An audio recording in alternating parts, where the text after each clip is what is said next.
우선 윤석열 전 대통령 받고 있는 혐의, 또 이에 따라서 또 특검이 어떻게 구형을 했는지 좀 정리해 볼까요? 예, 이번 형사재판에서는 크게 혐의는 내란죄, 내란 우두머리랑 직권남용 권리행사 방해죄로 지금 기소가 돼 있는 상태입니다. 네. 이에 대해서 특검에서 이제 결심 공판, 선고 기일 전에 마지막으로 최후적으로 하는 결심 공판에서는 윤석열 전 대통령에 대해서 이제 구형을 하면서 전두환 전 대통령에 대해서 많이 언급을 했는데요. 네. 그 이유는 이번 그 내란죄와 관련돼서 그 전두환 전 대통령이 했던 내란죄 재판이 거의 유일한 재판이고 그 재판이 다시는 반복되지 않는다는 의미에서 재판을 언급한 이유 같고요. 네. 그러면서 그 특검에서 구형한 거는 그 우두머리, 그러니까 내란 우두머리 같은 경우는 사형 또는 무기징역이 법정형인데요. 그중에서 상징적인 의미로 그리고 다른 공범인 피고인과의 관계, 차등적 의미를 고려해서 사형을 구형한 것으로 생각됩니다. 네, 지금 뭐 변호사님 방금 전두환 전 대통령 그 과거 예를 말씀하셨는데 어떻습니까? 그래도 지금 그때의 상황과 그때 벌어진 그 실체적 진실과 지금의 상황은 또 많이 다른 부분이 있지 않습니까? 예, 12.12 군사 반란하고 지금 12.3 비상계엄하고의 유사점이라고 하면은요. 위로부터의 내란이라는 점, 뭐 인정된다고 하면요. 네. 그 부분과 또 하나는 사회적으로 그 쉽게 계엄을 할 수 있다는 점, 이런 점에 있어서 공통점이 있고요. 예. 차이점이 있다면 30년 전의 상황과 지금 법률적 상황이 많이 바뀌었는데도 불구하고 기존의 양형 사유를 그대로 적용해야 될지 아니면 이거보다 조금 더 엄격한 잣대를 적용해야 될지가 좀 이 부분에 대해서 평가해야 될 부분인 것 같습니다. 네, 그렇군요. 지금 뭐 윤석열 전 대통령의 경우는 비상계엄 선포를 한 거가 아니 뭐 국가 비상사태인데 이거 좀 국민들에게 알려야 해서 이런 것을 한 것이다. 호소하기 위해서. 네. 이렇게 주장을 반복적으로 했는데 최후 진술 내용 어땠습니까? 네, 최후 진술 같은 경우는 이제 절차적 측면에 있어서도 조금 상이했는데요. 네. 일반적으로 실무적 관례를 봤을 때는 결심 공판 때, 그러니까 선고기일 전 마지막 공판 때는 검찰에서 구형을 하고 이에 대해서 변호인이 최후 변론을 하고 그리고 피고인이 최후 진술을 하고 이런 순으로 이어지는데요. 이번에 결심 공판에 있어서는 변론 시간을 굉장히 많이 할애를 했습니다. 그래서 지기현 재판부가 어떻게 보면 절차적인 공정 이런 거를 강조하기 위해서인지 몰라도 절차적으로 변론 기회를 충분히 주고 그다음에 결심 구형을 하고 그 이후에 최후 변론한 게 특징이고요. 실체적인 측면에 있어서 이제 윤석열 전 대통령 같은 경우에는 최후 진술에 있어가지고 본인의 계엄이 거대 야당의 독주를 막기 위한 경고성 계엄이라든지 아니면 국민들의 환기시키기 위해서 호소형 계엄이라든지 이런 주장을 했는데요. 그 이유는 아마도 헌법재판소에서 이미 이번 계엄이 위헌이고 위법적인 계엄이라는 판단이 나왔음에도 불구하고 네. 이런 부분을 좀 불식시키기 위해서 그런 부분을 국헌문란이 아니라는 부분을 좀 없애기 위해서 그런 주장을 하지 않았나 이렇게 생각이 됩니다. 지금 일단 443일입니다. 1심 선고를 앞두고 있습니다. 어떻습니까? 지금 법원이 오늘 어떤 판단을 할 것으로 예상됩니까? 그러니까 12.3 비상계엄 이후로 벌써 많은 시간이 흘렀는데요. 네. 법원의 판결은 사실은 유죄 또는 무죄 두 가지로 일단은 나눠지는데요. 네. 만약에 유죄가 인정된다고 하면은 법정형이 내란 우두머리죄 같은 경우는 사형 또는 무기밖에 없기 때문에 양자택일할 것으로 보이고요. 만약에 여기에 대해서 지금까지 반성을 안 한 측면이라든지 책임을 인정 안 한 부분이 강조된다고 하면은 그리고 비상계엄에 있어서 이게 계획된 범죄였다라든지 이런 게 인정된다고 하면 사형 판결이 나올 수 있을 것 같고요. 그게 아니라 이제 반면에 감형 사유 이게 일시적으로 어떻게 보면 2시간 만에 불과한 사유가 있다든지 아니면 결과 발생을 초래하지 않았다라든지 이런 점에 좀 방점을 맞춘다고 하면 무기징역 이렇게 선고될 가능성이 있고요.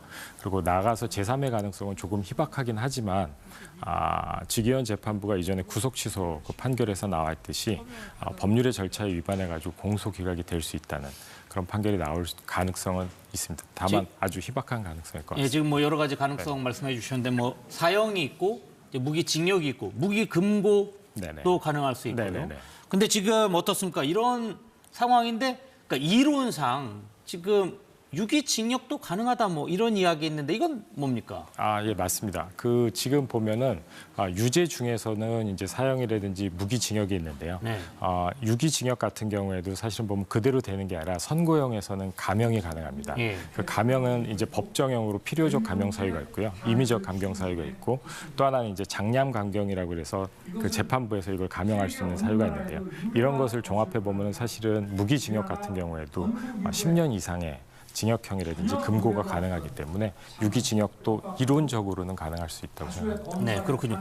뭐 오늘 뭐 이미 뭐 많은 뉴스를 통해서도 알려졌지만 오늘 선고가 윤석열 전 대통령 한 명에게만 있는 게 아니라 이제 다른 분들도 있어서 굉장히 좀 시간이 길어질 거다. 뭐 이런 지금 계속 뉴스가 있었는데 어떻습니까? 윤 전 대통령 말고 지금 오늘 선고를 받게 되는 분들 누구 있습니까? 예, 오늘 선고는 윤석열 전 대통령을 포함해서 김용현 전 국방부 장관, 조지호 경찰청장, 김봉식 서울청장을 포함해서 한 8명 정도가 선고를 받게 되는데요. 네. 이 중에서 범죄 혐의를 본다면 내란죄에 관해서는 이제 공범인 공동 피고인으로 볼 수 있고요.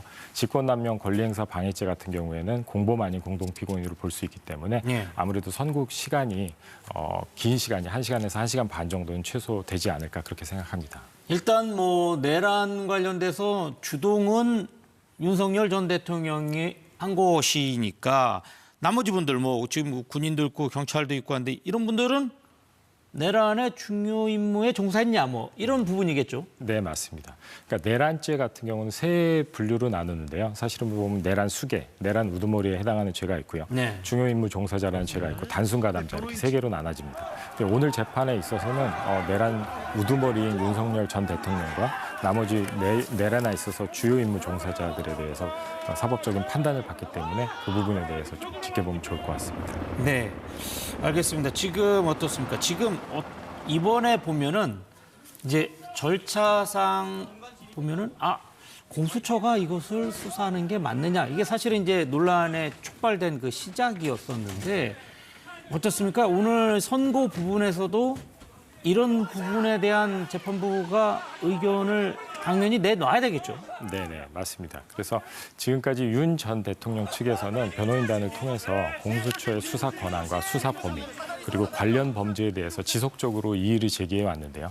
사실은 이 부분에 대해서 아직까지 받아들여진 바는 없고 다만 이제 구속 취소 관련돼서 직위원 재판부에서는 이에 대해서 나중에 판단해 봐야 된다는 의견을 표명한 결정문에서 바가 있습니다. 네. 그렇지만 이 부분에 대해서 사실은 윤 전 대통령 사건, 체포방해 사건에서도 적법한 공수처의 수사 절차에 대해서 인정한다고 한 바 있고요. 공소장 변경에 관해서도 한덕수 전 총리 사건에 있어서 적법한 절차라고 했기 때문에 더욱이 이게 보면은 특검법, 최근에 통과된 특검법에 의하면은 공수처의 그 범위뿐만이 아니라 특검의 수사 범위를 내란과 관계된 모든 범죄를 2조에서 규율을 하고 있거든요. 네. 그렇기 때문에 이런 부분 때문에 아무래도 이 부분이 인정받기는 쉽지 않을 거로 생각됩니다. 네, 그렇군요. 지금 어떻습니까? 이제 이상민 전 장관의 경우도 그렇고 한덕수 전 총리의 경우도 그렇고 12.3 비상계엄은 재판부가 이것은 내란이다라고 판단을 했어요. 물론 이제 그 재판부의 결정이 다른 재판부에 영향을 주지 않는 건데 이렇게 앞선 재판부들이 이 한 현상에 대해서 이렇게 판단을 했다. 이러면은 어떻게 됩니까? 이 오늘 선고가 이루어지는 재판부도 그런 부분에 대해서 가능성이 좀 있다라고 봐야 하나요? 어떻습니까? 네, 이론적으로 봤을 때 모든 법관은 법과 양심에 따라 재판을 하게 돼 있고요. 상급심이 아닌 한 동일한 재판부에 따라서 1심 사이에서는 사실은 기속력이 미치지 않기 때문에 직위원 재판부에 대해서는 다른 판단이 있을 수는 있습니다. 네. 다만 사실은 지금까지 나왔던 바를 보면은 뭐 체포방해 사건이라든지 아니면 한덕수 전 총리 재판이라든지 이상민 전 장관 재판이라든지 특히 헌법재판소의 결정이라든지 이런 걸 종합해 봤을 때 국헌 문란의 목적에 폭동이 있었다는 부분, 이 부분에 대해서 폭동 부분은 이제 헌법재판소는 빠지지만 국헌 문란에 대한 부분, 그리고 폭동이 있었다는 부분은 전 이제 중앙지방법원의 재판에 있어서 인정받았기 때문에 네. 이 기초적 동일한 사실관계에 기해서 재판을 하는 이상 직위원 재판부도 사실은 다른 판단을 하기는 현실적으로는 쉽지 않을 거다 이렇게 생각됩니다. 자, 그럼 그 폭동이라고 하는 부분, 그 폭동의 개념을 봤을 때 이렇게 군을 동원하고 이런 것이 폭동이다. 뭐 이렇게 재판부는 판단을 했다고 봐야 됩니까? 네, 기존의 재판부에서는 이제 폭동의 범위를 한 지역의 평온을 해하는 게 폭동인데요. 네. 그러니까 그 형법상에 나오는 폭력행위, 물리력을 수반하는 폭력행위는 여러 가지 카테고리로 분류가 돼 있는데요.